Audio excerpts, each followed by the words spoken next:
Okay, hey, welcome everybody. It is 7 o'clock Wednesday night, time for Sci-Fi Distilled, and it is our Halloween month special episodes where we are this month we are doing, or this week I should say, we are doing our some of our favorite vampire movies and TV shows. Uh, I'll preface this by saying we know we missed a ton. Oh God, yes. We couldn't do them all. There were so many good ones. Yes. So feel free in the comments to put what you guys like, especially if we miss something. Yes, we both have very long honorable mention lists. Yeah, we have a fairly long one, and even that doesn't cover, how many other great ones are out there. But we had to narrow it down to what we liked. So this is what we liked, not necessarily what's the best or anything like that. So, but before we get into that, I think we should probably have some news. We have just a little bit. Well, we've got some news coming out of New York City Comic Con this week. Before that, the world has lost Drew Struzan. Is it Struzan? If you do not know that name, you absolutely, positively, most certainly know his movie posters. Drew was an American artist, illustrator, and cover designer. He's known for over 150 film posters. I guarantee you know these posters: Shawshank Redemption, Blade Runner, E.T., Indiana Jones, Back to the Future, Harry Potter, whole Star Wars series, and a ton of Trek stuff, all the pop culture stuff. He passed on the 13th at the age of 78. So New York City Comic Con was this past weekend, and all kinds of stuff going on there. So here's what we know. Star Trek, for some reason, chose to use this con to introduce us to Starfleet Academy. They dropped a trailer and some other surprises at their panel. I can drop the trailer link in the chat if you guys haven't seen it already. It prepare to be underwhelmed. Yeah, Riz, I was gonna say, I don't know. I mean, Paul Giamatti looks good. Like he's in full prosthetic makeup. I love Holly Hunter and I love Paul Giamatti. I don't see Holly Hunter in this role, much like I didn't see Carol Kane. And I was right. I still think that character's terrible on Strange New Worlds. Again, that's not anything against Carol Kane. It's just just doesn't fit to me at all. And I don't see Holly Hunter fitting in this role either. Paul Giamatti, I'm sure, will play a very good bad guy. He's playing a bad guy. I'm sure he'll do a great job at it. Yeah, the only moment in this trailer that I was kind of got a little giggle at was the kid was like, "Why does everything have to be a full-on lesson in this place?" And Holly Hunter's like, "Because it's a school." It's a school. Okay, but it's Starfleet Academy, but it's not at Starfleet Academy. No, it's on a ship. It's not San Francisco. It's in a ship or orbit or some kind of space station or something. It's like, and then the other one which I pointed out to you was the female Jem'Hadar. Oh yeah, the female Jem'Hadar. Like you guys, those made me go. Give me one of these things because, as if any of you guys know DS9 and that whole series, there were no female Jem'Hadar. They were all male. They were all male. They were basically decanted. They weren't naturally reproduced. Yes, they were a genetically engineered race. So, why there would be a female? Why there would be any even left around? I mean, I suppose they'll try to. It's 900 years. They did some genetic manipulation so that they could breed or some crap as a. I'm sure they're going to come up with something. Oh yeah, they're going to retcon it just like they retconned the Gorn. I mean, it's not going to say the retcon. I mean, at least being 900 years past TOS. Yeah, I mean, this is supposed to be like disco era. It makes it's disco era. There's no question about it. Wicked future, because Mary Wiseman. That was the other thing everyone was talking about. They're like, Mary Wiseman left disco. We didn't see her at all the last seasons of disco. And we all thought, okay, we're going to see her in Starfleet Academy. Nope, she's only in one episode. Yeah, I don't know what's going on with that.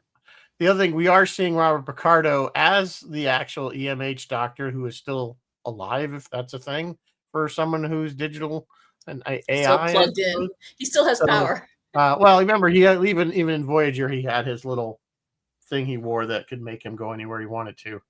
The portable hollow projector thing. There was so they're trying to, of course, give you some street cred. The only good thing that January 15th. Interesting thing, this is coming on January 15th, but the last thing for Starfleet Academy was Stephen Colbert announced that he will be the digital dean of students. And by digital dean, like literally digital, like it'll be only his voice. But I like Stephen Colbert. I mean, the irony is, it's like, were they throwing him a bone? Oh yeah, we're going to cancel your number one show, but you could be a voice of an AI thing. Be the new voice, yeah. On Starfleet Academy if you want. But did you hear his announcement? Even his announcement was kind of like, and I'm only the voice. Like even he sounded like, guys, I could have come on the show. I like Colbert too, and it's not enough to. We haven't aired yet. I will watch at least the first few episodes, but I am very not optimistic. I hate to be negative right out of the gate, but what I've seen so far, it's just the show that nobody wanted. It's just more the same as far as Disco Strange New Worlds. You know what I mean? Like, I just want to get out. I just want this whole era to be gone. Just start over again.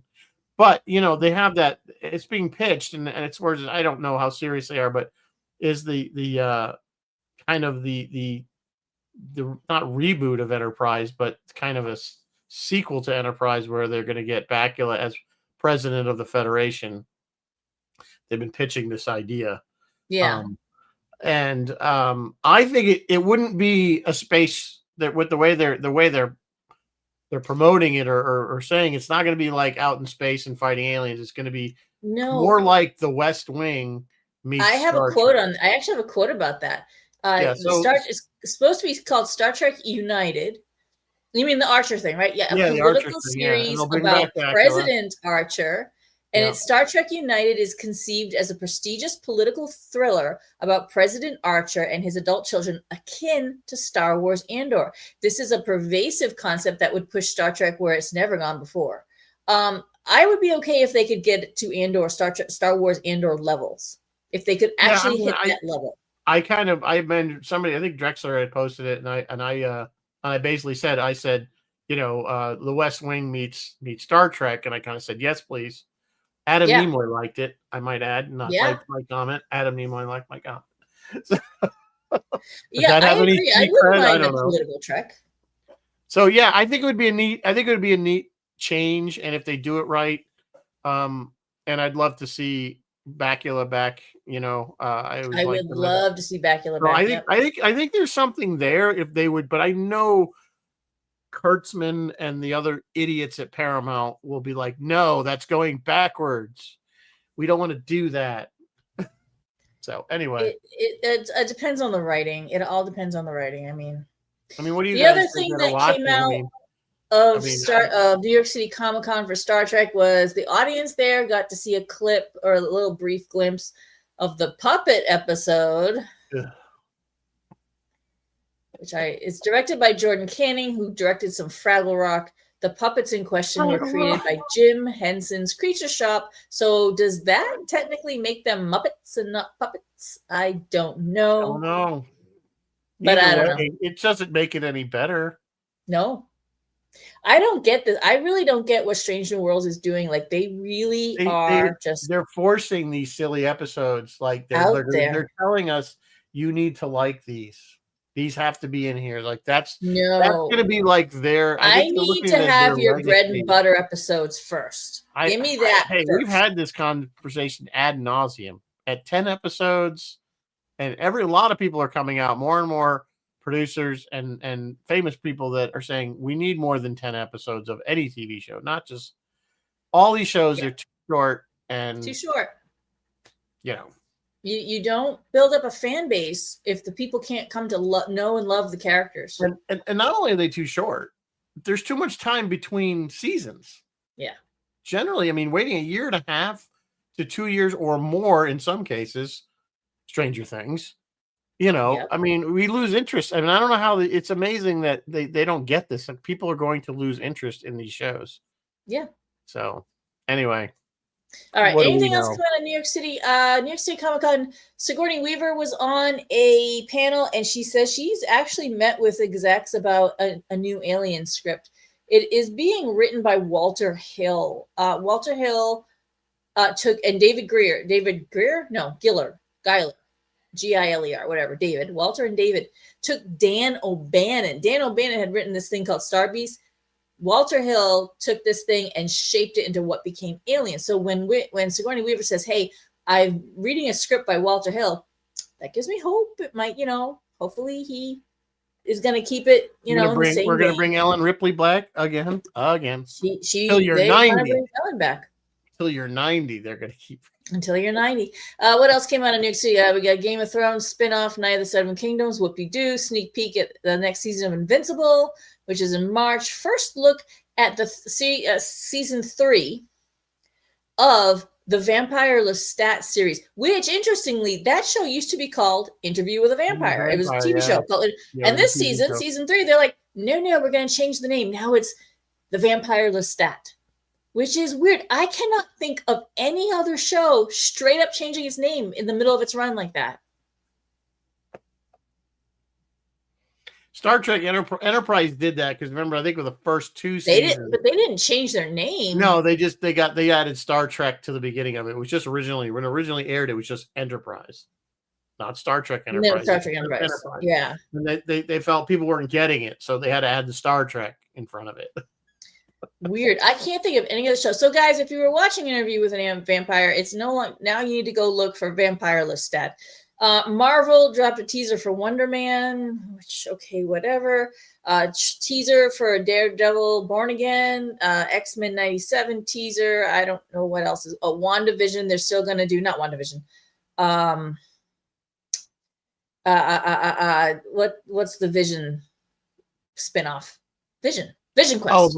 Vision Quest, yeah. Vision Quest. I thought you were talking about the witch one there, whatever. Yeah, no, not Agatha. No, they showed some Vision Quest footage, and that's about it. A few other little odds and ends going on, but all in all, it sounds like it was a great weekend at the Javits in New York City. And why Star Trek chose this event to drop a bunch of news, I don't know. Why didn't they do it on Star Trek Day? Or I never get what they're doing. They confuse me all the time.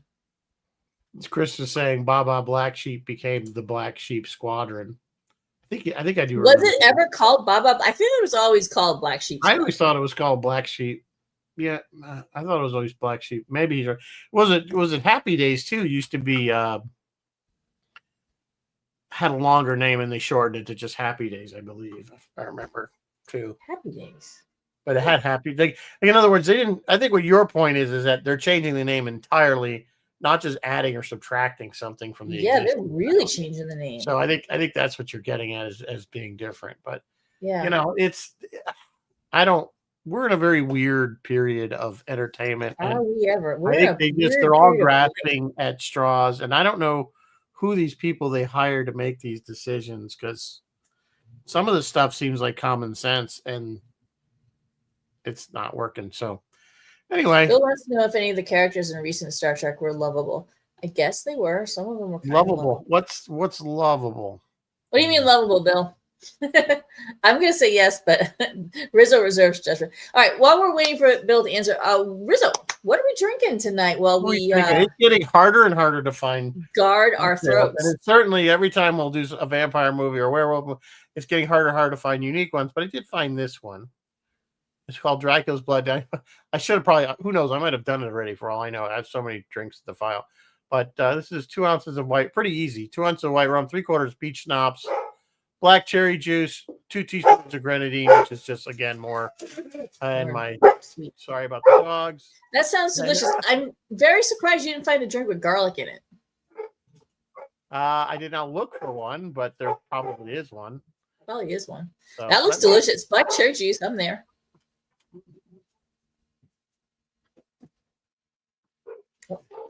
I knew my wife would come home right when I'm in the middle of the show. It's all good. So that's the drink. So what else we got? That's it. We are all through the news.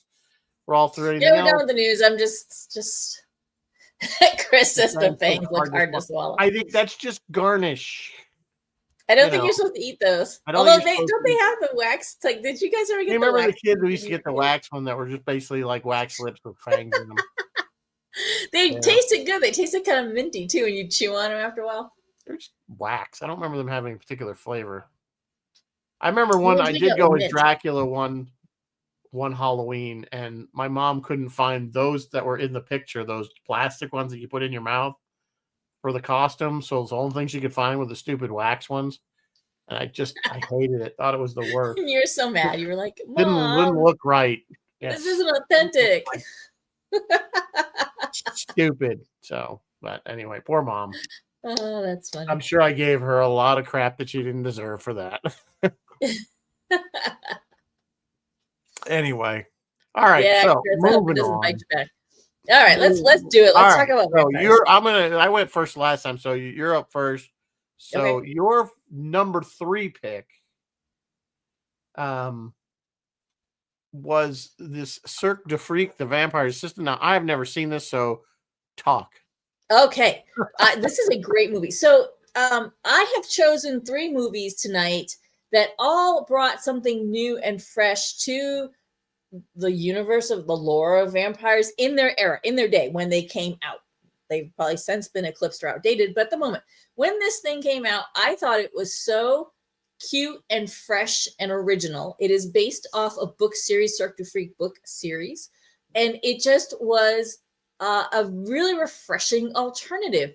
It was a little darker, a little more action oriented, but there was horror and humor, very eccentric, very quirky characters, both from the Cirque and from the vampire world. John C. Reilly, you know him best from Step Brother. You know him from a million things, but probably Step Brothers and a bunch of other stuff. The amazing John C. Reilly plays Crepsley the vampire, and he is like, he's bored, but he has wit and charm and enough menace to be frightening. And he tells the kid, he's like, all right, I'm going to turn you into a half vampire, but only half, so that you can still run around during the day and run errands for me. Stuff. And the kid's like, oh, okay. And he very nervously starts. And John C. Reilly's like, no, I'm not going to bite your neck. That's gross. I could kill you. We're just going to do it this other way. It's really funny and quirky that way. Like I said, dark humor and charm, lots of fantasy elements, great comedic timing. It has a story that has both serious moments and a lot of fun. The humor comes from the eccentric characters, and most of the eccentric characters are the entire Cirque du Freak. So you meet, they're a freak show. This vampire is hanging out with this freak show and traveling with this freak show. And you meet all of them, and they are an amazingly eclectic group of people. What I was going to ask you, what year was this? Did this come out? 2009. Okay. So not really that old. Fairly old. Great production, great costume design, great storytelling, world building. But of course, there's great world building because it comes out of a book series. So it's kind of like just watching, if they made the whole entire Harry Potter series, they just took one of them, made a movie out of it. That's kind of what they did here. Character-driven plot. The film doesn't with so much of a cliffhanger, but with definitely an open door. They thought they were going to make more of these, but despite all of this, all these things that I'm telling you, this thing cost $40 million to make, and it raked in a whopping $40 million. So it exactly broke even. And in Hollywood, that's a failure. However, nevertheless, I strongly encourage you to check this movie out. It's light popcorn fare. It has a really fresh take on vampires.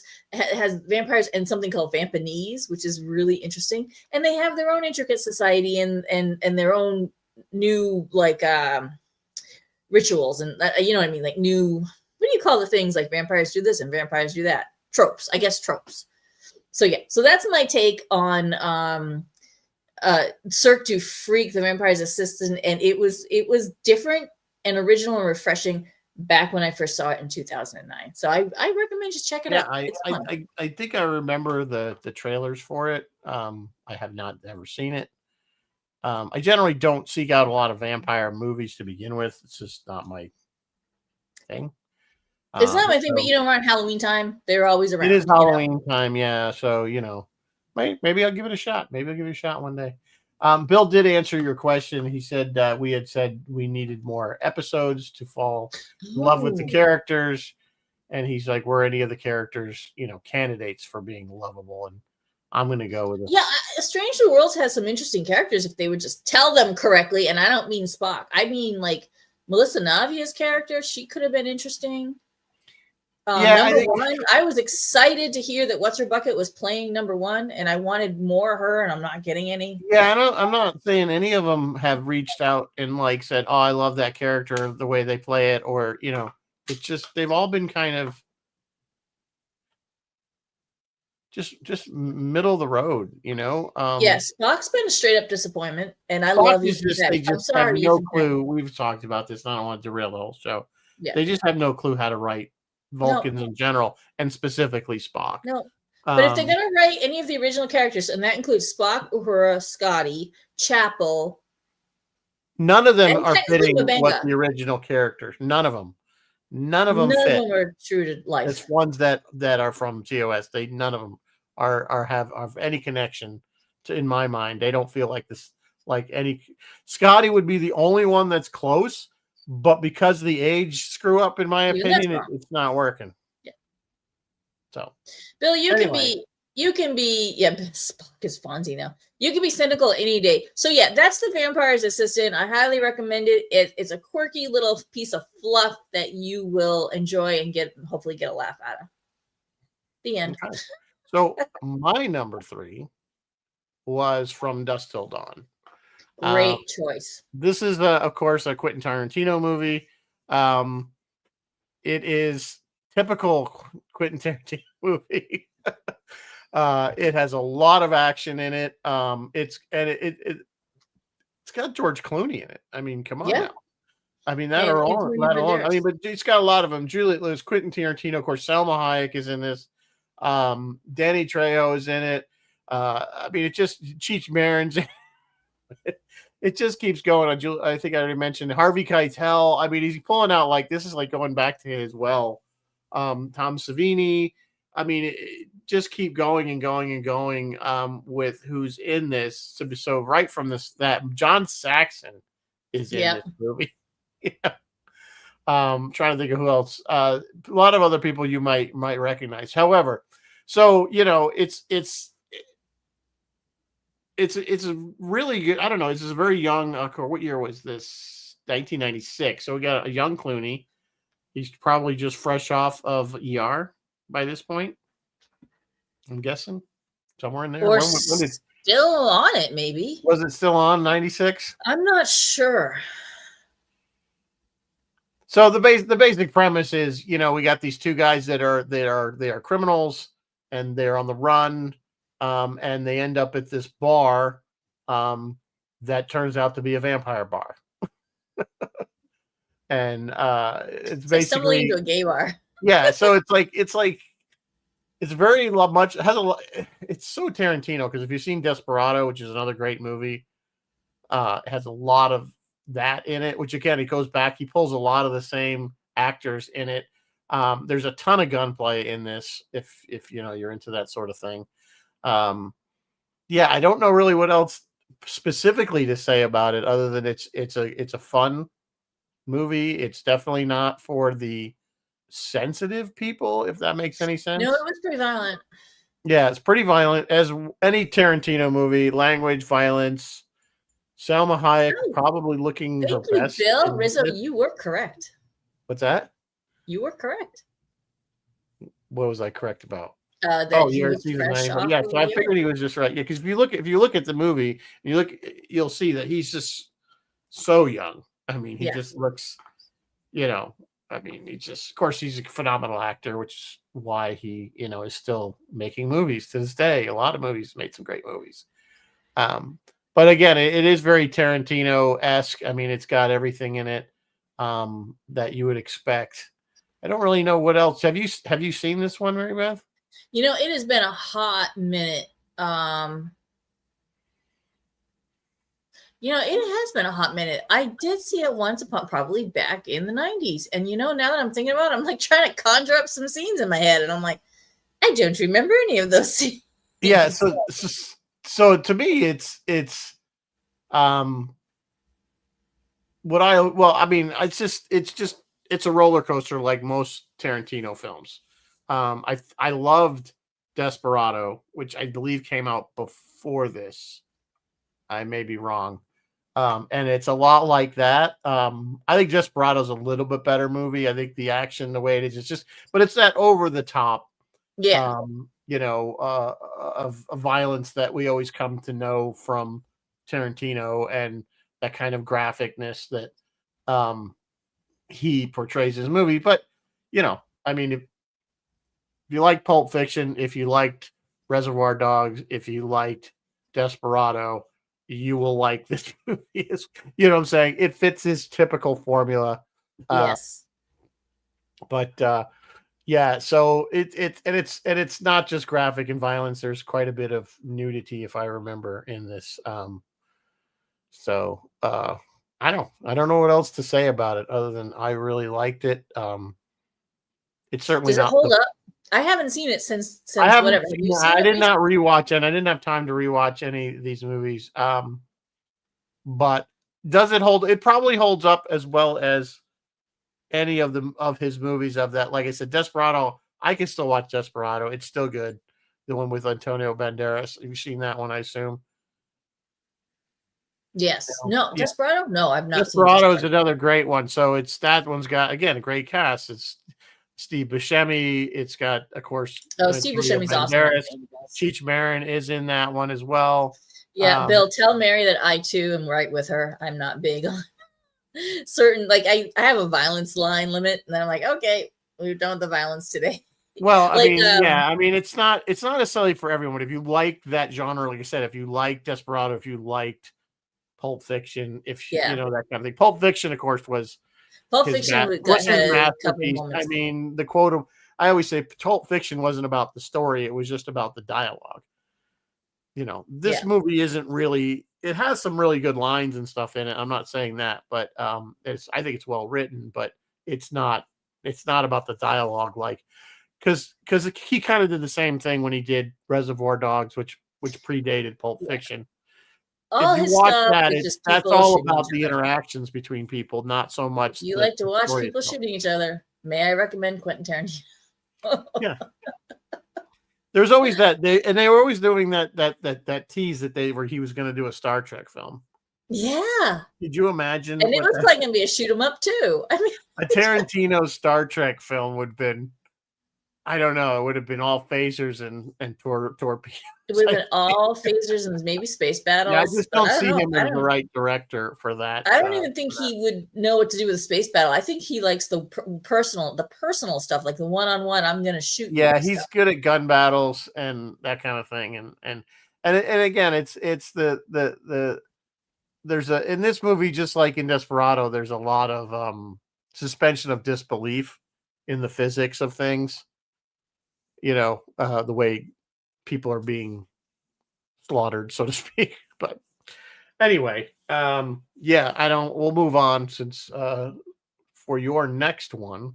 My number 2. Your number 2. My number 2. The Lost Boys, Kiefer Sutherland. All right, going back to the 80s, kids. And I again I don't think I've seen this since the 80s.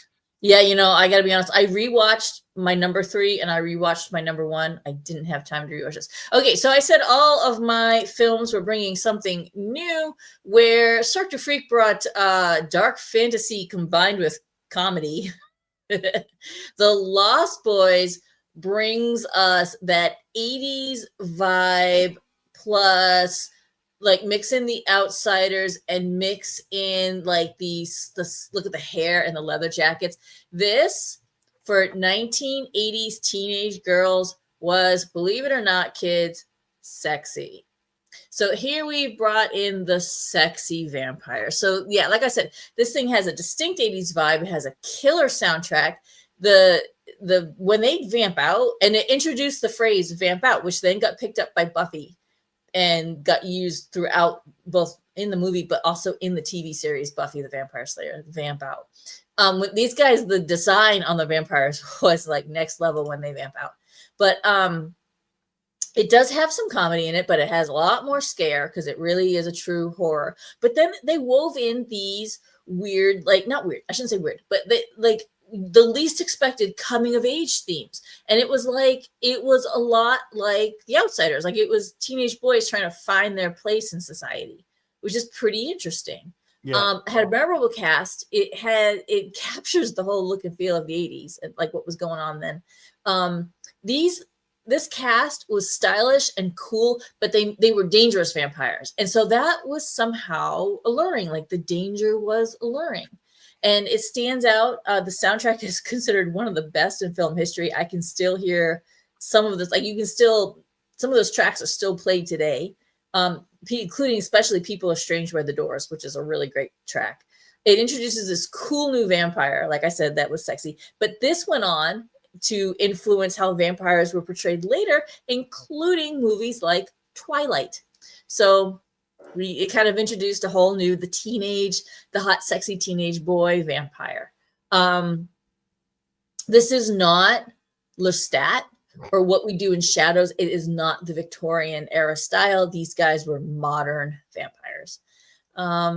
So yeah, I mean, it just kind of changed the game for everything right there in the middle of 1987. You're right. It is very 1980s movie. It does still have that. There's no question about when it was made. I do agree. I think you're right. It is kind of the forebearer of a lot of things like Twilight and stuff like that, because it has a lot of very similar feel to it. Now, granted, I've never seen the Twilight films, but I know I've seen enough bits and pieces to get it. So yeah, I do remember it having a good soundtrack. I think I remember the scene where they're hanging off the bridge. Yeah, they're hanging off the bridge and they just let go and they go into the fog. And Yep. I remember that was kind of a before they really knew. I guess the time before he knew they were vampires or something, if I remember the movie correctly. Yeah, it's right when they were first meeting them. Yeah. Yeah. So yeah, I remember it was very popular. I think it did very well, if I'm not mistaken. It was like the first. Yeah, it did really well. It's still kind of a cult classic sort of today. It was one of the first movies I ever met Kiefer Sutherland. I knew who Donald Sutherland was. If I'm not mistaken, did they make a sequel to this? Yes, there were a couple of sequels that did not do well. It was our first time I ever saw Jamie Gertz before she was in Twister going cow. But like this, like when you look at Buffy at Spike and Angel, or Angel in his spinoff, you can see where this is the influence, because they are cool vampires. They wear leather jackets. They're very modern. They've got they don't have the widow's peak kind of classic. Right. They're not like cool teenage guys. They've got cool Universal hair. They use gel. Yeah, I think we started getting away from that probably in the 80s. I think from the standard Dracula in a tuxedo kind of thing with a cape, and the red eyes and the widow's peak, and turning into a bat and stuff. That kind of thing. Which is a hilarious moment back in Cirque to freak the kids. Like he gets turned into a half man. He's like, "Okay, can I turn into a bat now?" And John C. Reilly's like, "No, that's bullshit." It's just a really funny moment. Back to Cirque. But anyway, back to Lost Boys. Yes, Chris LaRoche. This is another one that blends horror and comedy. Lots more horror than comedy, but the one thing is the grandfathers at the end of the movie, because they've just moved to a new town, and the grandfather's like, the one thing I can't stand here is all the damn vampires. It's like, what you knew about vampires? Why didn't you tell us? But yeah, it was like a high water moment for vampires and teenagers right in the middle of 1987 when I was a sophomore in high school. Right. Yeah, is that what 87? Yeah, so I was in college by then, but yeah, did I see this in the theater? I want to say I didn't. I want to say I saw it must have been on the good old VHS afterwards. I know it was on HBO for. Yeah. I probably saw it on something like that. So it's on Rewind on cable. Yeah. Does it hold up pretty well? I don't know. I haven't seen it. I bet it's still pretty entertaining. I mean, it probably does, as long as you know the genre. It probably holds up as well as a movie like anything else that came around the same time, like Highlander or something like that. That's clearly, RoboCop. And it came out in the same time period. It held about the same. No cell phones, no, the little things that you notice that are missing. Yeah, all those little things. It is the 80s. Some of the special effects the visual effects may look a little dated now. I really should go back and watch this again just to remember. Just for the nostalgia of it. Okay, moving on. So that was your number 2. That was my number 2. So my number 2 is Underworld. For no other reason than Kate Beckinsale in tight leather outfit, vinyl, whatever. And we did this movie. We did do this movie. I like this movie. I like this take on vampires. I think it's kind of, I felt it was a bit of a fresh take on vampires, in the sense that again, they're not just one or two. There's a whole society of them, and they basically are very powerful, not only being supernaturally powerful, but they are very wealthy because they've been living so long. So they have basically this entire underworld society of vampires controlling things. But humans are aware of them, at least at the secret government level, because they're really developing weapons and things. But they're to fight them.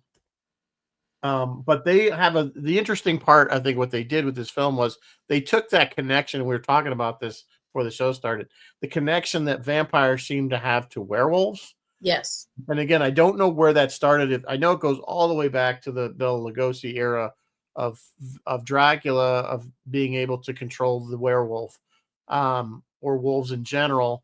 I don't know where that lore eventually really started, but they took it that basically as that werewolves and vampires are always at war at some level. When this movie starts, there's kind of a I don't want to say a détente, but there's basically a kind of a truce. Well, and the vampires were sleeping or something, weren't they? Well, some of them were. So what in this movie, some of the really old vampires, what they'll do is they'll jump times. They'll go to sleep for 100 years, like hibernate or 200 years, and they swap. Yeah, and then some other ones will go to sleep, and then the other ones. And but the thing is that so there was a time, but the werewolves again are kind of active again, and they're going to have basically it turns into another war. And then through the series, because there's multiple movies, we find out what actually happened and why the werewolves are pissed at the vampires. I think we do find out in this one. And they make peace with it. Yeah, so there's a character though that apparently is like the missing link, and he's he bridges the gap between vampires and werewolves, and he's kind of a hybrid of both because he ends up being bitten. Yeah, that's right. He's a hybrid of both. By both, and he ends up being this like hybrid werewolf vampire super dude. But it's a lot of action. The movie, the story moves along very quickly. Yes. And it did well enough that there's at least 2 or 3 sequels. Yeah. I think after this is such a great choice. I mean, you're right. There's so much great action. It's a great horror action hybrid. It's moody as hell. Like every shot is dark gray and dark blue and raining.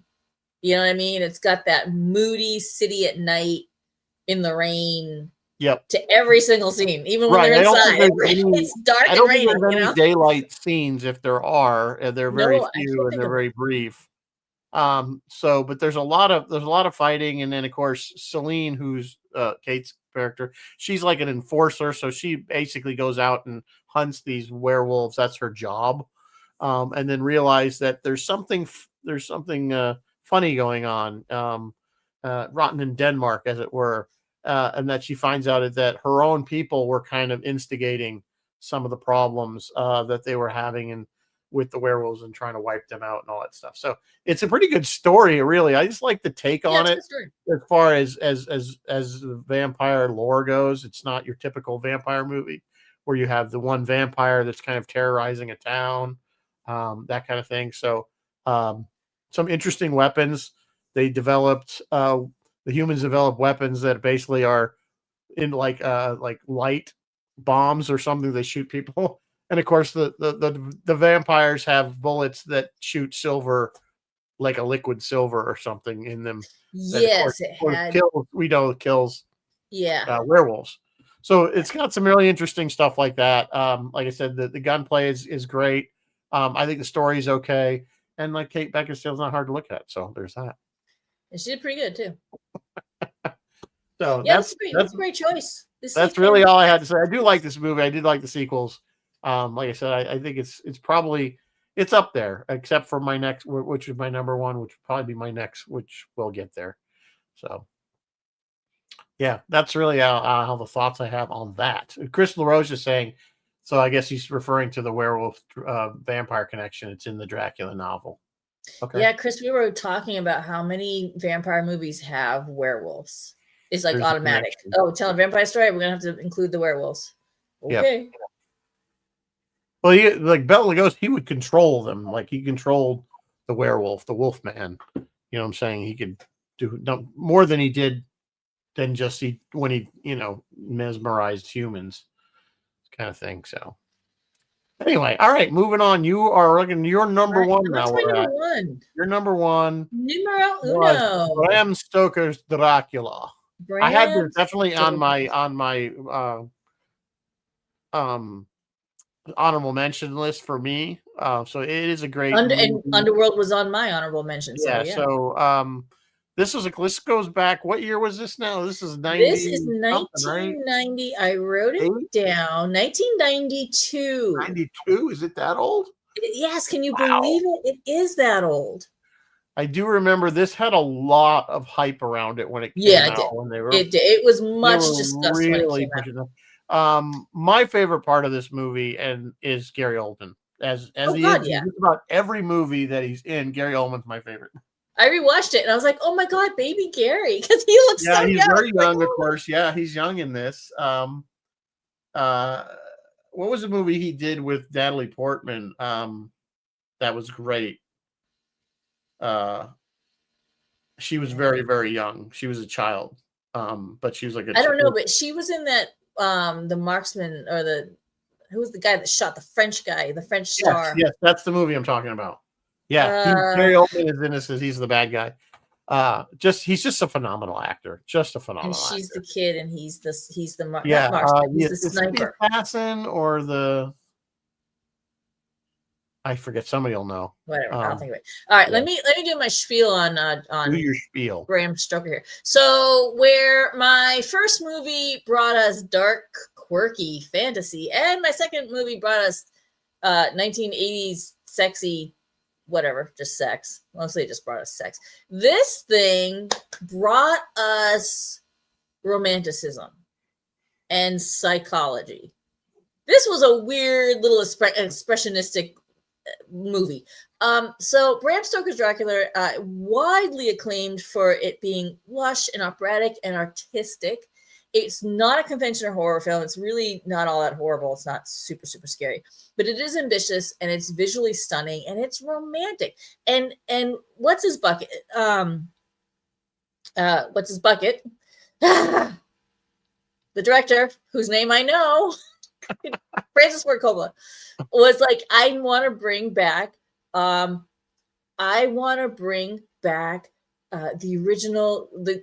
original novels kind of evoked psychologically. And I was like, okay, that's interesting.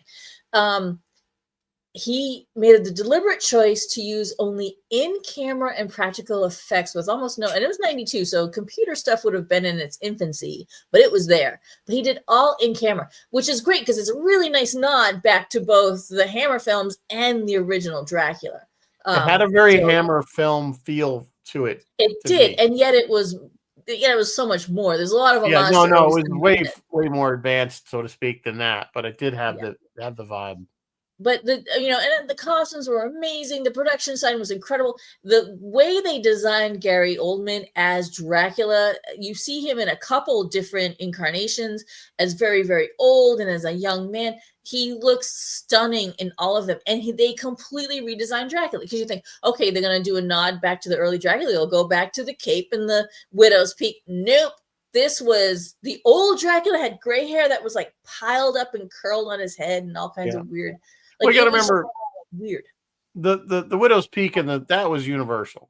Yeah, that was Universal. That really didn't come out of the novels, from my knowledge. That was just the way Universal had portrayed him as Count Dracula. Yes. It didn't surprise me that they didn't go that route. I'm glad they didn't. This also has Keanu Reeves, a very young Keanu Reeves. It has a very young Keanu, and it has Winona. She does amazing in it. She's gorgeous in it. Winona Ryder. But so it balances the central themes of like romance, but then there's menace and this horror. The music is amazing. The leitmotifs and the themes are absolutely amazing running through this thing. People argue that Gary Oldman is the definitive Dracula, maybe, with some of these looks and the way he acts and the way, like, he's suave but sinister at the same time. And he's both a monster, but then he's this tragic romantic. And that's the part that and then some of the other actors like Anthony Hopkins, amazing. Sadie Frost as Lucy, Tom Waits as Renfield, absolutely amazing. Oh, and we've got Van Helsing. We've got Anthony Hopkins as Van Helsing. It's absolutely incredible. But he focuses on this romantic tragedy. He focuses on is the emphasis that this is this doomed tragic love story between Dracula and Mina, which is really interesting. Yeah, it's if I'm not mistaken, if this is the thing you're remembering correctly, they do also go back to the history with Vlad the Impaler, and yes. They and give how him a he history. Basically becomes a vampire. Yes, and he becomes the they first. Give him a history. Vampire. His wife dies, and he's angry, and he curses God, and he stabs a giant crucifix, and it starts bleeding, and that's how he's doomed to become a vampire. He's angry. They sent him out to war to fight, and he wins. He beats the baddies, but the baddies have a trick, and they shoot a message back to his wife. They're like, "Oh, we killed him. He's dead." And so it's like Romeo and Juliet, right? She's like, "Oh, he's dead." So she kills herself.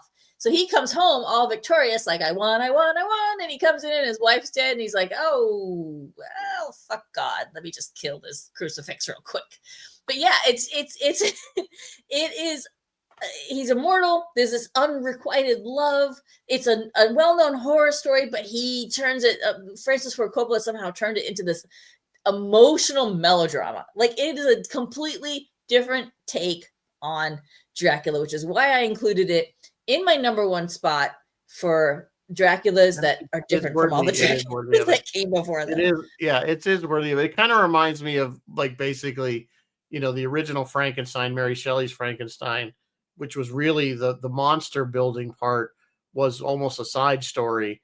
It was, what I'm saying? And then Universal took it and created, and made it about a monster, people call it Frankenstein, but it's Frankenstein's monster. Yes. As we know, Frankenstein was which is another psychological study. Like, she's also discussing society of the day. Yep, absolutely. All right, are you ready for my numero uno? If you haven't figured it out by my, and I know it's not a movie because we did the movie, because there is a movie. It is a movie, but this is What We Do in the Shadows, the TV show. I think this is one of the funniest shows that we've seen in the last couple decade or so or more. It's very clever. I think it's very smart in a lot of ways. It's silly. It puts vampires in kind of a very silly light, obviously, that they live forever. Of course, these vampires are kind of just stagnating on Staten Island of all places. They're just kind of like this, run of the mill part of New York. Very, very just people just live there. There's nothing really special about Staten Island. And then, of course, the funnier part, of course, is the fellow that's down there on the lower left is Colin. He's not a regular vampire. He's an energy vampire. No, he's an emotional vampire. Yeah, he's an energy vampire. So he basically vampire. He just talks to you till you're so bored because he's that person that walks up to your desk at your office and won't shut up and won't leave. Yeah. You probably have one. So there's a whole storyline with him, and of course he meets another energy vampire, and they're both going. Trying to, and of course, on the lower right we have Guillermo, who is Nandor's familiar, and he wants to be a vampire desperately, but he's been working. When the show starts, he's been working for Nandor for 10 years already, and he hasn't. And of course, Nandor just takes advantage of him. And yeah, I mean that's kind of the base. Of course, the funnier is what I can't think of his name, Laszlo.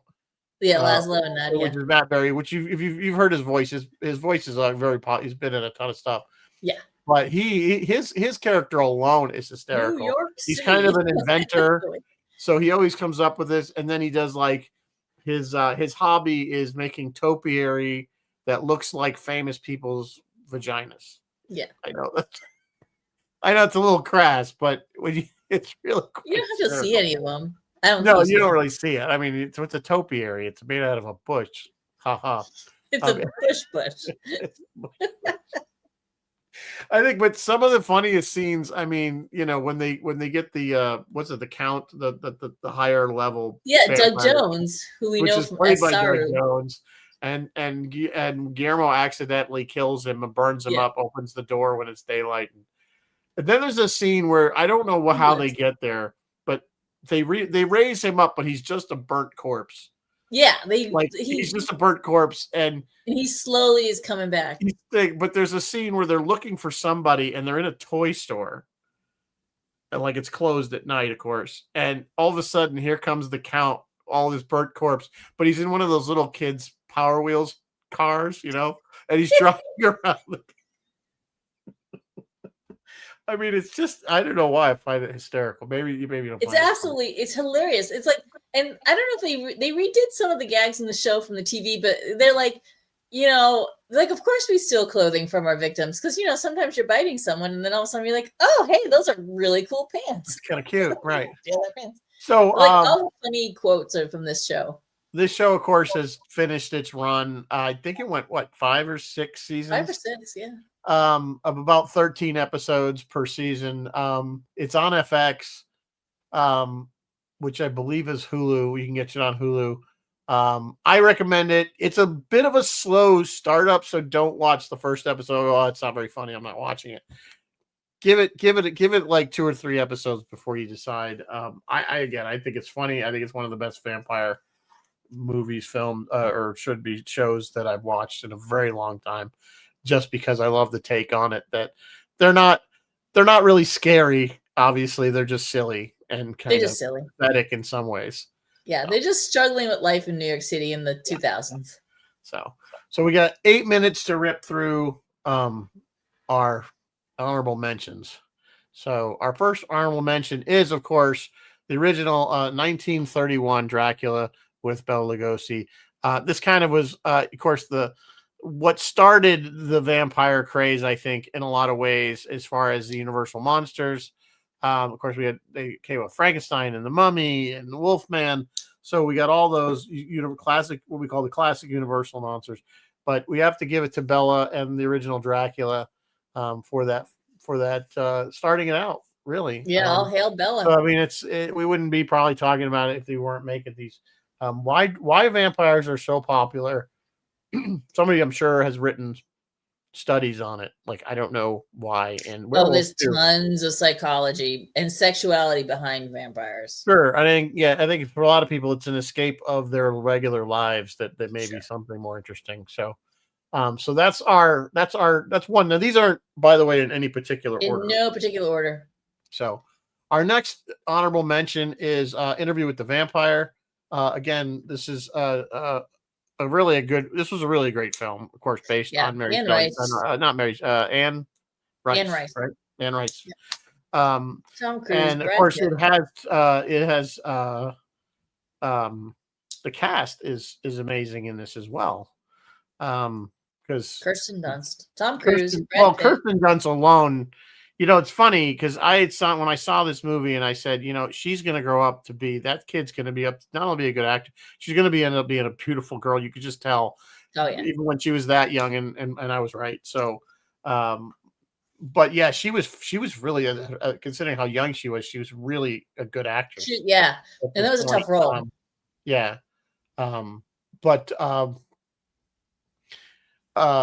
You got because you got Brad Pitt, of course, and Christian Slater and Tom Cruise. You got some big names right there off the top in this film. But it's a very popular book, of course, and it was a very popular film. I believe it did very well. If I'm not mistaken. Anne has a number of books, and like I just mentioned in the news section, this is also a TV show. But only the first 2 seasons are called Interview with the Vampire. The name has now changed to The Vampire Lestat. Okay. So I think this is their last one. Oh, no. Nosferatu, of course. This really goes back to 1922. This is it. This is the granddaddy. This is the granddaddy. This is the very first. And, of course, it's very acclaimed. They did try to remake this in a modern way, and I don't think. Yeah, they've tried to make it a couple times. I keep meaning to watch it, but I never do. But the vampire they did, considering in 1922, he's pretty scary. Yeah. I mean, he's fighting. So I mean, but it is again the original vampire film. And we had to mention it just because, again, we wouldn't be here if it wasn't for this one. So. I did throw in Van Helsing. This is again just a fun movie. It's kind of a fun take on the Universal monsters, if you will, because it's pretty much got all of them except the Mummy in there. I think it might even have the Invisible Man in this. Maybe not. No, but we have the werewolf. We have a vampire. It's a weird take. We have a weird. We have Frankenstein's monster, and then of course Kate's in it again. Kate Beckinsale again. Hugh Jackman's awesome as at everything. So it's kind of an interesting take. He plays Van Helsing, of course. And we did do this movie, I believe, a couple of years ago around Halloween. It's a fun movie. It's very action packed. Yes. But it is not by any means a quintessential storyline as far as, it's just an interesting, again, take on the lore. Yeah. And I think this is the last one, which was I put in Blade, of course, from the comics. I like the original movie. Even the sequels weren't bad. I think, Wesley Snipes, I think it was born to play Blade. And I'm so glad that they brought him back, even though he said he wouldn't do it. They brought him back in Wolverine, Deadpool. Yep. And I think they've had rumblings that they were going to reboot this character, this series, this franchise, but I don't know who would play it better than Wesley. I don't know. We'd have to see. I don't know if it needs to be. It's still I don't think it needs modern enough that it doesn't need a remake. Maybe I don't know. Do you have another one, or was this your last honorable mention? This was the last one. Okay. I have a long honorable mention, but some of them are repeats. So I also agree with What We Do in Shadows and Dark Shadows. Also for television, I am going to throw True Blood in there because, oh my God, that thing had a chokehold on us when that thing aired. Everyone was watching True Blood. I'm going to add Buffy and Angel. Yeah. Because those were amazing. Sure. The interesting thing with True Blood, you're right. It was a very steep, high, fast. It was like it would seem like everybody was watching it. It was the hottest thing on HBO at the time. I watched the whole series. And then when it ended, it was like disappeared.